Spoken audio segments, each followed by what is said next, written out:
Hi, this is Amos Tarfa. I'm here with Dr. Jean Gullux from our Grand Forks campus, and I'll have her share more about herself. But we're going to talk about a few things today, and we want to encourage you to please email us after this episode if you have any questions about how to help children flourish, mental health wise, or just help people flourish. Let us know. So let's start from the top. Who is Dr. Jean Gullux? Hi, I am Dr. Jean Gullix, and I have a PhD in child development, and I am a family nurse practitioner. So right now I am counseling as a developmental and mental health specialist. Okay. And what kind of things do you deal with in your profession from day to day? Generally, what kind of different needs do you meet? Well, in the last 3 years, it's been much more severe than before with depression and anxiety in children and especially in women and college students through probably age 30. Wow. There's a much greater need.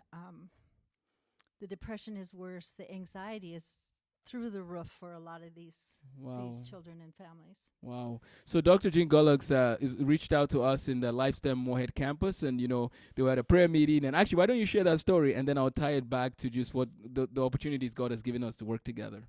Okay, so I have a prayer meeting at my house. My husband and I do every Monday evening. And in October last year, I was praying and I heard or felt or sensed God saying, yes, we want to protect the children, but we have to make a plan, wrap around the parents so that they can have a place where they feel their children are safe and are learning a good classical education. And so with that, I told one of the counselors I work with, and the very next day she told me, have you seen Amos Tarfa on TV? And I said, no. So I called him, and he called me back right away. And that started our trek to get Lifestem Academy in Grand Forks. And 9 months later, we had the keys to a place we rented, and we're starting school on August 29th. Yes, no, we praise God. That's excellent. One of the reasons why I was excited to hear from Jean is that we were looking at opportunities to replicate Lifestem Moorhead in different cities, giving people a chance to have good education. But one of the things that's interesting with that is I just feel like we're at a time as a nation where I think of the hospitals of the early 1900s and 1800s where the church was making or giving opportunities to serve communities, and that's what Lifestem is trying to do. But we're also trying to provide the best STEM education we can, teaching books by Isaac Newton, James Clerk Maxwell, and so on. So that was part of the vision. And so when she called, I was like, this is a great opportunity.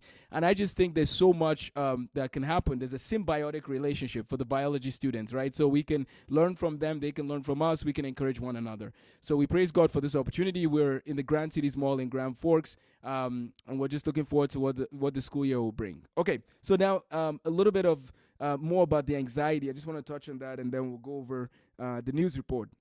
What are some of the causes you see, with far the anxiety from just overall? What is causing a lot of young people to wrestle with these issues that from your experience? Number one is cell phones. Okay.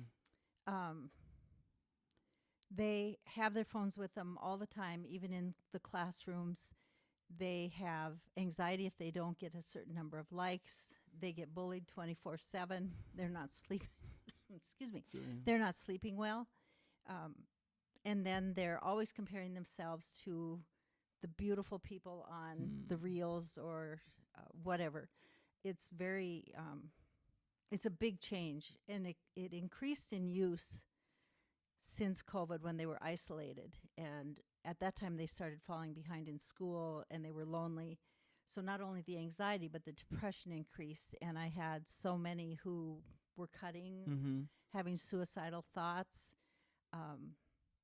Unfortunately, very tragic. I had a 9-year-old who actually did kill herself because she was told that if her grandmother got sick, that her grandmother would die.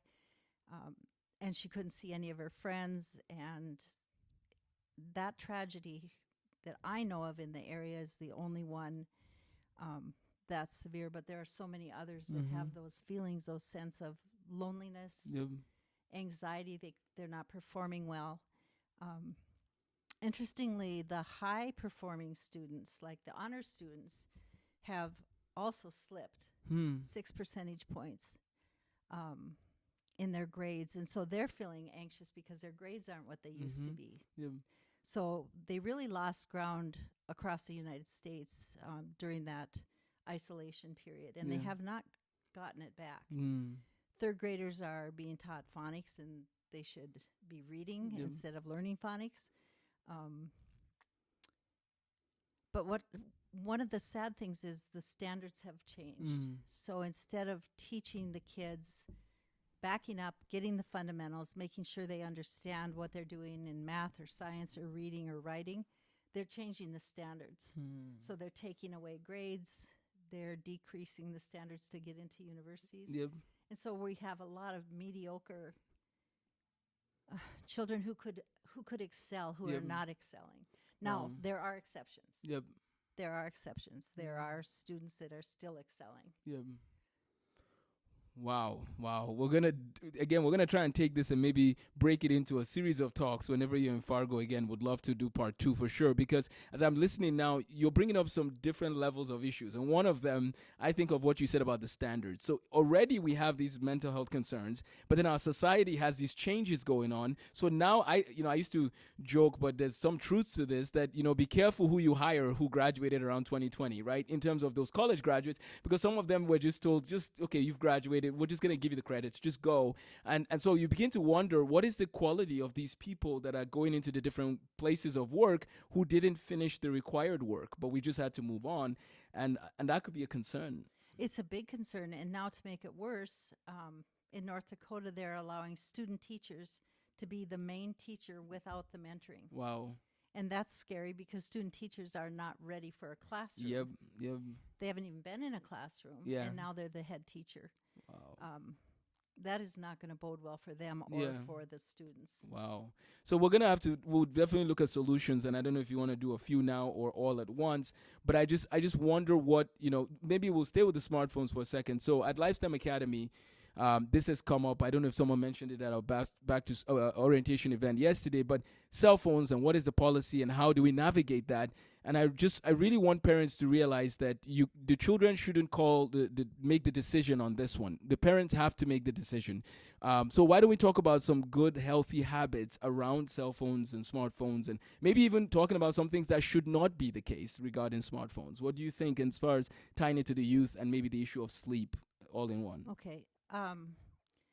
Physically, the cell phones emit a blue light, and that keeps the brain active and gets in the way of sleep. Okay. Psychologically, they have their phones with them in bed. They're on their phones. They get very emotional about what they're sending, what they're not sending. I just saw a senior in high school who's sending inappropriate photos. The parents have got to make the rules. These are not the kids' cell phones. They live in your house. You bought them, or even if the child bought them or got them as a gift, they're yours to be in control of. Mm-hmm. So there is a big difference in the kids who have restrictions on their phones because, for example, they put them on the kitchen counter if they're in high school at 9 p.m. Yep. That's 2 hours, 1 to 2 hours without that blue light, and then they do other things. Okay.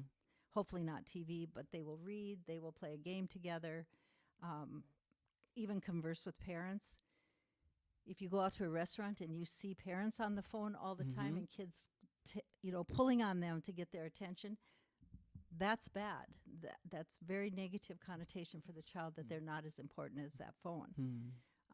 There's a child sits in front of me in church who's 4 years old who has a phone the whole entire service. Kids don't learn from that. No. They don't even learn from Sesame Street. The research shows it very clearly. Wow. They need interactions. They need relationships. So I'm very frightened about what's going on in their brains because there is some physical stuff with magnetism and blue lights and some of that. But who are the leaders going to be if they haven't learned to interact and talk with other people? Yep. Wow. So parents, and we are pleading with you, your kids need to put away the phones. Like there's no reason they need to be with the phones all the time. Even those who work at the White House, I was telling some of the teachers, they have to put away their phones when they go into certain meetings. If you are making decisions for a country and you have to do that, these kids can put away their phones, right? I remember we used to have these landlines, and that was different, of course, because you had to pick it up, call, wait for a dial tone. And I would talk with some of my friends, maybe for a half hour, an hour, whatever, because there was no transportation option maybe readily available. So that would be one way to talk. Otherwise, we would always go downstairs, play, on the concrete. A lot of us got hurt playing soccer that way, but that was what we did. And every day from about 4 o'clock to 6 o'clock, I knew I could go downstairs and play. And so we played soccer, and then when Voltron came on, we did watch that sometimes. Voltron was a big cartoon growing up in Nigeria. And so, but we were always doing this, trying to be with our friends, trying to talk with our friends. There was a lot of interaction. There was a lot of communication, and I feel like that's just not happening at a deep level. Well, you can't communicate if you don't see body language, Yeah. for one thing. So it's very easy to send out a nasty text because you don't see the effect on the other person. Now, talking by text is very often misunderstood. I'm not saying the phones are all bad. Yep. I have one. Yep. We all have one. There's positive things to everything, but for the children, it's not even recommended to have them in their hands until they're 5 years old. Okay. So these toddlers and infants, it affects their brain. Yeah. When they get older, they need to be taught how to use it. Yep. The parents have to have controls on it. The incidence of watching porn in elementary kids has gone way up because it's available and they know how to find it. Wow. But the positive things are, there's a calculator. Yep. They can look on the internet when you teach them appropriately. Yep. Research. Yep. Math solutions. Yep. Audiobooks. Yeah. Are very helpful for kids who have difficulty retaining. So I'm not saying it's negative. What I'm saying is there are so many things that can go wrong with it. Yep. And when you have a child who's not sleeping well, no matter what the reason, you're going to have a crabby child who can't stay focused and attentive. Yeah. Wow. There's a lot of reasons to to think about your family's policy when it comes to phone use. So please, I would highly recommend that your family take a step back and say, here's how we're going to live by these things. What are we going to do different? You have to be intentional about technology use. We can't just allow it to, fall into place, if that makes sense. Right. There's intentionality. And when parents have made the step Yep. to limit the time, even to the point of putting the phones up on the refrigerator for 3 or 4 days, Yep. the kids didn't even want them back in some Wow. of the studies. And 3 kids I know, they said, just leave them there. It's more Wow. fun without them. Wow. So they don't know what it's doing to them. Yep. So you parents have to be in charge. Yep. Maybe reading some good books on the topic, just getting that information. I feel like we look at like 1800s, 1900s, there's certain skills that people were learning and we needed it for those times. And today I feel one of the skills is the technology use issue. It needs to be taught. And sometimes in our school schedules, people are busy with, we need you to learn math, which, yes, I agree. We need you to learn this and that. But are we teaching you how to use this thing that some of you are using for 8 hours a day? And so healthy habits, so sleep time, maybe we can reverse engineer this. Sleep time, you said about 10, 11 hours. So let's say middle schoolers, what are we looking at? Middle school, 10 to 11 hours because they're growing. Yep. And most growing takes place when they're sleeping. Okay. And younger kids, nap time is important up until maybe age 4. Yep. And then younger kids and older kids need a little less sleep. Yep. But here's a perfect example, an example of one person. Yeah. My son slept. I could put him down at 8 p.m. and he would get up at 9 a.m. I could put him down for a nap and he'd sleep 2 hours twice a day. Yep. Fell asleep in kindergarten. And I said, growth takes place when you're sleeping. Yep. He's 6'9". Wow. 6 feet 9 inches. And I said, I had no idea that. Of course, that's not the only reason he's that tall, but it's kind of a fun anecdote. Yeah. Interesting. So, and let me think of when they come to school. So they come to school at 9 a.m. So I like to see them have an hour buffer at least. Don't just wake up and roll into school. So if that's 8 a.m. and then we work our way back. So yeah, I would say for sure by 9 p.m. families should say no more. Sure. Okay. So I think we need to just encourage families. The kids don't need their phones in their rooms by themselves. No. 9 p.m., let them read books if they want to do something or interact with others, as we said. But please, let's definitely look into that. We're going to do more conversations on this in our technology etiquette course, which I will be sharing with Grand Forks and Moorhead, where we basically learn computer skills, Word, Excel, PowerPoint, and then we learn about smartphones and social media and the dangers of that. I actually have a book here. This one. This one is Tools and Weapons, which I don't agree with some of the people involved in this field, but I just wanted to say that they even have to acknowledge that some of the things they've brought up have some danger to them, such as technology. The ADHD one we're going to get to in a second because that's the other field I know you do a lot of work in. But I'm actually going to take a break here and pause, and I'll come back for more of the solutions. So if that's okay, I'm going to take a quick stop.